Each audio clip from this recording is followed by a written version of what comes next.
டெல்லி தேர்தல் ஆணையத்தில் பாமக தொடர்பாக முறையிட்டுவிட்டு ஜி.கே. மணி செய்தியாளர்களை சந்தித்து வருகிறார். அந்த காட்சிகளை பார்ப்போம்.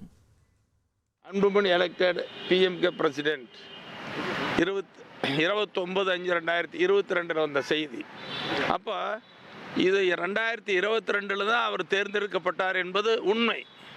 எல்லா ஆதாரமும் இருக்குது.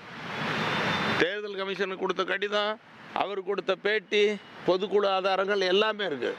ஆனால் இதையும் தாண்டி 2023ஆம் ஆண்டு ஒரு பொதுக்குழு நடந்ததாகவும் அதில் அவர் தலைவராக தேர்ந்தெடுக்கப்பட்டதாக ஒரு போலி ஆவணத்தை கொடுத்தாரு. அதை ஏற்றுக்கொண்டு தேர்தல் ஆணையம் மோசடி செஞ்சுருக்கு. சரி, இப்படி தகவல் நடக்குதுன்னு அறிஞ்ச உடனே கடந்த 5 மாதமாக தேர்தல் ஆணையத்துக்கு நாங்கள் நடக்கிறோம். 5 மாதமாக தேர்தல் ஆணையத்துக்கு நடந்து கடிதம்லாம் கொடுத்தோம். இந்த கடிதத்தினுடைய நகல் நிறைய இருக்குது, எல்லாத்துக்கும் வச்சுருக்குறோம்.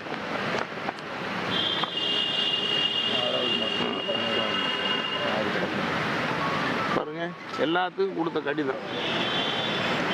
Banu Prakash Yadav, chief election commission of India, எல்லாத்துக்கும் கொடுத்துருக்குறோம். இன்னொரு செய்தி என்னென்னா, இதில் மருத்துவர் அன்புமணி 29ஆம் தேதி 2022 28/5/2022 தலைவராக அறிவிக்கப்படுகிறார்.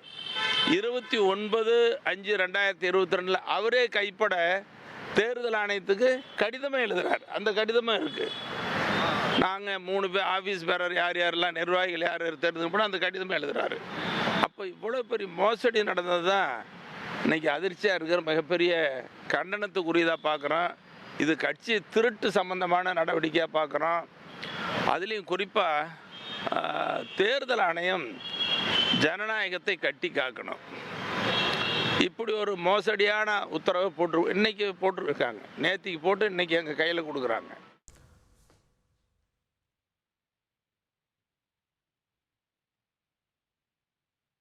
டெல்லி தேர்தல் ஆணையத்தில் பாமக தொடர்பாக முறையிட்டுவிட்டு ஜி.கே. மணி செய்தியாளர்களை சந்தித்தார். அந்த காட்சிகளை தற்போது நாம் பார்த்தோம்.